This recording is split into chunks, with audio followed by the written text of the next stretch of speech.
दोस्तों, आज के दिन अगर आप पूरे देश में घूमेंगे तो पूरब से लेकर पश्चिम तक, उत्तर से लेकर दक्षिण तक जो एक चीज़ आपको सभी घरों के किचन में मिल जाएगी वो है अमूल।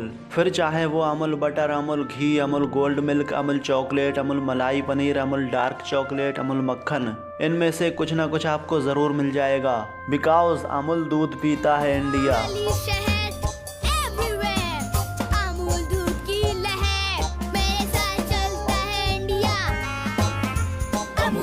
दूध पीता है।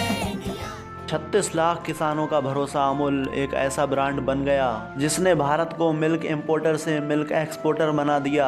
और आज के दिन भारत एशिया का ही नहीं बल्कि दुनिया का सबसे बड़ा मिल्क प्रोड्यूस करने वाला देश बन गया है। अमूल को दुनिया का इतना बड़ा ब्रांड बनाने के लिए बहुत सारे किसानों ने कड़ी मेहनत की और साथ ही डॉक्टर वर्गीस कुरियन और त्रिभुवन दास पटेल का बहुत बड़ा योगदान रहा। तो इस वीडियो में हम अमूल की सक्सेस स्टोरी जानने की कोशिश करेंगे कि एक 2 विलेज वाली मिल्क सोसाइटी दुनिया की सबसे बड़ी मिल्क कोऑपरेटिव सोसाइटी कैसे बनी, यानी अमूल ने अमूल से लेकर Amul the taste of India तक का सफर कैसे तय किया। हाँ बोलो क्या देगा? पाव भाजी, भाजी पुलाव, स्पेशल बटर पाव पुलाव, असली बटर के साथ Amul butter. Amul, a trendsetter in the dairy industry of India for more than 70 years, is a household name. तो अमूल की कहानी को शुरू से समझने की कोशिश करते हैं। साल 1945 की बात है जब गुजरात के डेयरी फार्मर अपने दूध को मार्केट में बेचने जाते तो उन्हें बहुत बुरी तरह से इंसल्ट किया जाता। मिल्क कॉन्ट्रैक्टर जो दूध को इंपोर्ट करते थे वो किसानों को ब्लैकमेल करते और उनके दूध का प्राइस अपने हिसाब से सेट किया करते थे, जो कि जनरली बहुत कम प्राइस होता था। इतना कम प्राइस कि किसानों को 2 वक्त का खाना भी सही से नहीं मिल पाता। अगर किसान दूध के प्राइस को बढ़ाने को कहते तो मिल्क कॉन्ट्रैक्टर उन्हें भगा देते थे। इसलिए उन किसानों को अपने दूध को मजबूरन उसी प्राइस पर बेचना पड़ता था। 1945 में ही बॉम्बे की गवर्नमेंट ने एक स्कीम लॉन्च की जिसे बॉम्बे मिल्क स्कीम नाम दिया गया। उस समय पर महाराष्ट्र और गुजरात के पूरे कंबाइन एरिया को बॉम्बे कहा जाता था। तो किसानों को लगा शायद अब कुछ ज्यादा मुनाफा हो जाए। आखिर गवर्नमेंट ने ये स्कीम लॉन्च की है, बॉम्बे मिल्क स्कीम। ये किसानों के फायदे के लिए ही की होगी, लेकिन प्रॉब्लम ये थी कि ये किसान गुजरात में जहाँ रहते थे उस जगह का नाम कायरा था। वैसे इस जगह को खेड़ा भी कहा जाता है। तो बॉम्बे मिल्क स्कीम के तहत किसानों को अपने दूध को कायरा से बॉम्बे तक ले जाना था, लेकिन कायरा से बॉम्बे तक की डिस्टेंस 400 किलोमीटर के आसपास थी, जो कि कायरा के किसानों के लिए तय करना नेक्स्ट टू इम्पॉसिबल था। इसी रीजन से गुजरात के किसानों के दूध को कायरा से बॉम्बे तक ले जाने की जिम्मेदारी एक कंपनी को दी गई जिसका के नाम पॉल्सन था। पॉल्सन कंपनी कायरा से दूध को लेकर बॉम्बे तक जाती थी, यानी पॉल्सन एक मिल्क ट्रांसपोर्टेशन की तरह वर्क कर रही थी। वो कायरा के किसानों से मिल्क को खरीदकर बॉम्बे जाकर बेच देती थी, जिससे ज्यादा फायदा पॉल्सन कंपनी को हो रहा था, क्योंकि वो किसानों से दूध को एक फिक्स प्राइस पर खरीदकर बॉम्बे जाकर एक अच्छे प्राइस पर बेचती थी। इस प्रोसीजर में किसानों के हाथ तो कुछ नहीं लगा, लेकिन पॉल्सन कंपनी ने बहुत अच्छा खासा पैसा कमाया। कायरा के किसान मेहनत करते करते थक चुके थे और इतनी मेहनत के बावजूद भी जब उनके हाथ कुछ नहीं लगता तो वो परेशान हो जाते। किसानों की इस दशा को देखकर त्रिभुवन दास पटेल, जिन्हें हम कायरा के किसानों का लीडर कह सकते हैं, वो सारे किसानों को लेकर सरदार वल्लभ भाई पटेल के पास जाते हैं और अपनी प्रॉब्लम को बताते हैं। सरदार वल्लभ भाई पटेल उन किसानों की बात को बड़े ध्यान से सुनते हैं और किसानों की प्रॉब्लम को सुनने के बाद वो सारे किसानों को एकजुट होने को कहते हैं। वो कहते हैं कि कायरा डिस्ट्रिक्ट के सारे किसान एकजुट होकर एक खुद की कोऑपरेटिव सोसाइटी क्यों नहीं बना लेते, जिससे वो डायरेक्ट अपने मिल्क को एक्सपोर्ट कर सकें। और इस तरह से मोरारजी देसाई के उपलक्ष्य में स्थापना होती है Kaira district cooperative milk producer union limited की,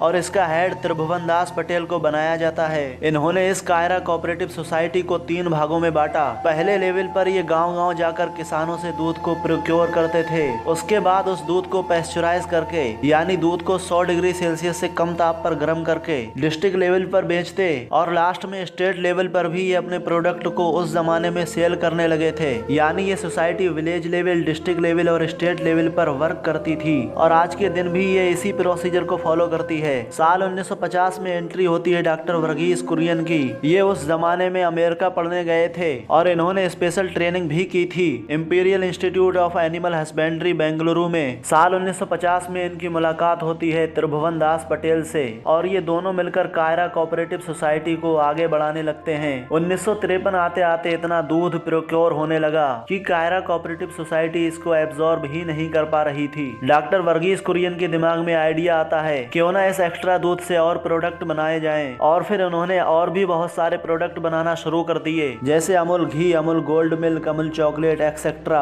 Kiara district cooperative milk producer union limited Tribhuvan Das Patel और डॉक्टर वर्गीस कुरियन के सहयोग से बहुत तेजी से ग्रो करने लगी। डॉक्टर वर्गीस कुरियन एक दिन ऐसे ही बैठे हुए थे तो उन्होंने सोचा कायरा डिस्ट्रिक्ट कोऑपरेटिव सोसाइटी ये इतना बड़ा नाम हो चुका है, क्यों ना इस ब्रांड को एक नाम दिया जाए। लेकिन उनके दिमाग में कोई आइडिया नहीं आ रहा था कि इस ब्रांड को क्या नाम दिया जाए। कहा जाता है कि डॉक्टर वर्गीस कुरियन के एक दोस्त ने इस ब्रांड का नाम अमूल सजेस्ट किया, जिसकी फुल फॉर्म आनंद मिल्क यूनियन लिमिटेड भी होती है। चूँकि जो कायरा डिस्ट्रिक्ट कोऑपरेटिव सोसाइटी है वो आनंद गुजरात में लोकेटेड है। लेकिन डॉक्टर वर्गीस कुरियन ने पूछा कि क्या मतलब है इस शब्द का, तो उनके मित्र ने बताया कि यह शब्द इंडियन ओरिजिन की संस्कृत भाषा से आता है, जिसका मतलब है अमूल्य, जिसका कोई मूल्य न हो, जो चीज अनमोल हो यानी प्राइसलेस। डॉक्टर वर्गीस कुरियन को ये नाम बहुत पसंद आता है और इस ब्रांड का नाम अमूल डेयरी रख दिया जाता है। 13,000 विलेजेस में फैले इस अमूल ब्रांड में जुड़े हर किसान को बराबर का हिस्सा प्राप्त है और तो और इस पूरी कोऑपरेटिव सोसाइटी की टोटल इनकम का 80% किसानों को ही जाता है, जिससे 36,000 परिवारों का घर चलता है। साल 2022 में अमूल डेयरी ने 60,000 करोड़ रुपए से भी ज्यादा का रेवेन्यू जनरेट किया था और ये यहीं तक सीमित नहीं है, बल्कि इनका टारगेट 2025 तक 1 लाख करोड़ रुपए का आंकड़ा पार करने का है। अमूल जो इतनी बड़ी इनकम जनरेट करता है हर साल, इसके पीछे कुछ कारण मौजूद हैं। जैसे अमूल वैरायटी ऑफ प्रोडक्ट बनाता है, लेकिन उन सारे प्रोडक्ट को एक ही नाम से डिनोट करता है, यानी अमूल। इससे फायदा ये होता है कि उसे हर चीज का अलग अलग एडवर्टीजमेंट नहीं कराना पड़ता है, चाहे वो अमूल दूध हो, घी हो, मक्खन हो, आइसक्रीम हो या फिर अमूल बटर हो। इन सारी चीजों का प्रमोशन एक ही नाम से हो जाता है, वो है अमूल। और इस पूरी बिजनेस टैक्टिक्स को यूनिफॉर्म अम्ब्रेला टैक्टिक्स कहा जाता है। इसके अलावा इसके पीछे एक रीजन ये भी है कि आज के दिन अमूल इतना बड़ा ब्रांड बन गया है कि उसके नाम की आड़ में कुछ भी बेचा जा सकता है। सब कुछ अमूल के नाम पर ही बिकता है और अमूल को इतने बड़े मुकाम पर पहुंचाने का क्रेडिट अगर देखा जाए तो डॉक्टर वर्गीस कुरियन को जाता है। इसीलिए इन्हें फादर ऑफ अमूल डेयरी या फादर ऑफ व्हाइट रेवोल्यूशन कहा जाता है। लेकिन 2010 में जब RS सोधी को अमूल ब्रांड का MD बनाया गया तो इन्होंने तो अमूल ब्रांड को नेक्स्ट लेवल पर लाकर खड़ा कर दिया। इनका कहना था कि पूरे इंडिया में जहां से भी दूध मिले वहां से दूध को प्रोक्योर करो और जितना हो सके वैरायटी ऑफ प्रोडक्ट बनाए जाएं। आज के दिन अमूल 3 करोड़ लीटर से भी ज्यादा दूध पर डे प्रोक्योर करता है और जब से RS सोधी अमूल ब्रांड के MD बने तब से लेकर अब तक अमूल ने 50 नए तरह के प्रोडक्ट बनाने में सफलता हासिल की है। इसी रीजन से आज के दिन आप इंडिया की किसी भी फैमिली के अंदर जाओगे तो आपको अमूल ब्रांड का कुछ ना कुछ जरूर मिल जाएगा। 2010 के बाद जब से RS सोधी अमूल ब्रांड के MD बने हैं तब से अमूल ब्रांड 300% से भी ज्यादा की ग्रोथ कर चुका है। अमूल की सफलता की कहानी सिर्फ अमूल ब्रांड की सफलता की कहानी नहीं है, बल्कि ये पूरे देश की सफलता की कहानी है। ये कहानी है अंग्रेजों के विरुद्ध भारतीय किसानों की विजय की, क्योंकि इस अकेली कंपनी ने कितने सारे भारतीय किसानों का घर बसाया और उन्हें एक बेहतर जिंदगी दी। अमूल की सफलता की कहानी हमें बताती है कि हमें कभी हार नहीं मानना चाहिए, कभी रुकना नहीं चाहिए। अगर किसी काम को बिना रुके बिना डरे किया जाए तो हो सकता है कि रास्ते में कुछ कठिन परिस्थिति आए, लेकिन अंत में जीत तुम्हारी ही होगी। तो उम्मीद करता हूँ वीडियो इन्फॉर्मेटिव लगा होगा। वीडियो पसंद आया हो तो वीडियो को लाइक करें और चैनल पर नए हैं तो चैनल को सब्सक्राइब करें।